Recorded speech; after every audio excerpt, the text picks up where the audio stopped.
Assalamualaikum warahmatullahi wabarakatuh. Saya Samharera dari kelas C5 Miner akan memaparkan materi mengenai parenteral. Apa itu sediaan parenteral? Yaitu sediaan steril yang dimaksudkan untuk pemberian secara injeksi, infus, atau implan dalam tubuh. Kemudian ini bentuk anatomi dan fisiologi parenteral. Rute pemberiannya yang pertama itu subkutan atau hipodermal, yaitu lapisan ini terutama mengandung jaringan lemak, pembuluh darah dan limfe, saraf-saraf yang berjalan sejajar dengan permukaan kulit, tempat yang paling tepat untuk melakukan injeksi. Subkutan meliputi area vaskular di sekitar bagian luar lengan atas, abdomen dari batas bawah kosta sampai krista iliaka atau sebagian anterior paha. Yang kedua itu intrakutan atau di dalam kulit. Yang ketiga itu intravena. Intravena atau perifer atau superficial terletak di dalam fasia subkutan dan merupakan akses paling mudah untuk terapi intravena. Yang keempat itu intramuskular.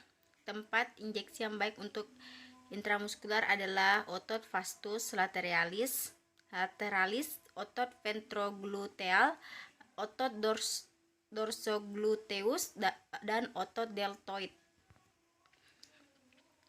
Ini pembuluh darah yang melewati parenteral. Karakteristik sediaan yang pertama itu steril atau bebas dari mikroorganisme, pirogen atau bakteri efek farmakologis yang ditimbulkan dengan adanya pirogen. Yang kedua itu bebas dari partikel yang berukuran besar.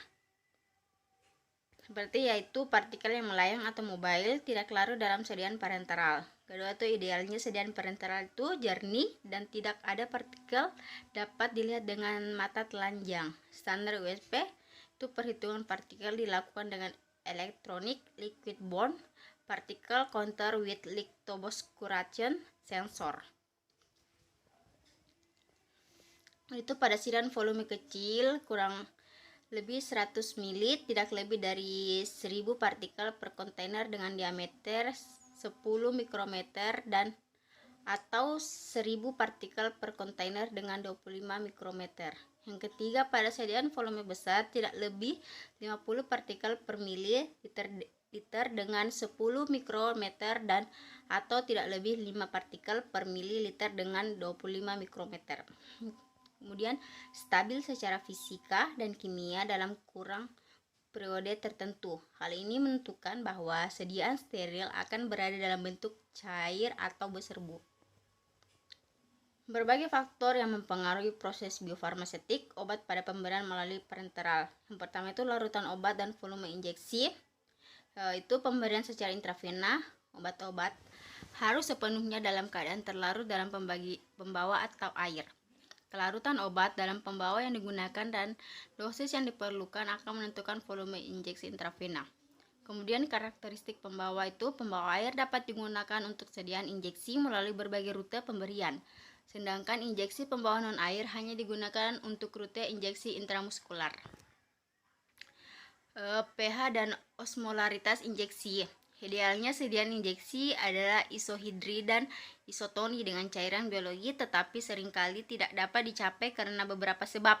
Misalnya banyak obat-obat yang tidak stabil pada pH netral. Kemudian komponen formulasi itu pengawet tidak boleh diberikan pada sediaan injeksi untuk rute melalui cairan intrakular atau cerebrospinal karena dapat menimbulkan toksisitas. Kemudian bentuk sediaan injeksi itu bentuk sediaan suspensi, hanya dapat digunakan melalui rute intramuskular dan subkutan.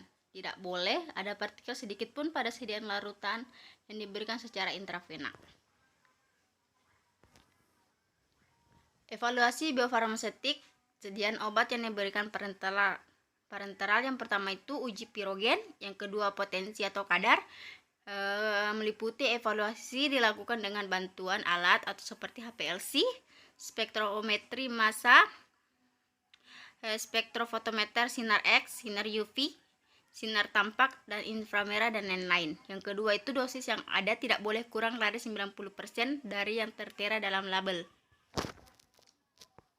pH perubahan Kemudian pH. Perubahan pH indikasi bahwa telah terjadi penguraian obat atau telah terjadi interaksi antar obat dengan wadah. Yang keempat, benda asing. Sediaan parenteral tidak boleh mengandung benda asing dengan diameter lebih dari 10 mikrometer. Yang kelima, warna. Perubahan warna umumnya terjadi pada sediaan parenteral yang disimpan pada suhu tinggi, lebih dari 40 derajat Celcius, karena suhu tinggi dapat mempercepat terjadinya penguraian. Yang kedua, pencegahan umumnya dengan menghilangkan oksigen di atas permukaan larutan atau penambahan komplekson. Yang keenam itu bau. Pemeriksaan kemungkinan terjadinya bau harus dilakukan secara periodik, terutama larutan yang mengandung sulfur atau antioksidan. Yang ketujuh itu toksisitas. Dilakukan uji LD50 atau LDO pada sediaan parenteral selama penyimpanan. Kedelapan, kekeruhan meliputi satu alat yang dipakai adalah tindal, karena larutan yang menyerap atau memantulkan sinar. Kedua, idealnya larutan parenteral dapat melewatkan 92 sampai dengan 97% pada waktu dibuat dan tidak turun menjadi 70% setelah 3 sampai 5 tahun. Ke-9, wadah. Evaluasi wadah meliputi gelas, plastik atau tutup karet dilakukan secara periodik untuk mengetahui pengaruhnya terhadap zat aktif. 10. Pengawet. Pada sediaan disimpan pada suhu 50 derajat dan sampai 25 dievaluasi efektivitas pengawet apakah masih efektif atau sudah kurang. Terima kasih, itulah tadi hasil paparan saya. Kurang dan lebihnya mohon dimaafkan. Wabillahi taufiq wal hidayah. Wassalamualaikum warahmatullahi wabarakatuh.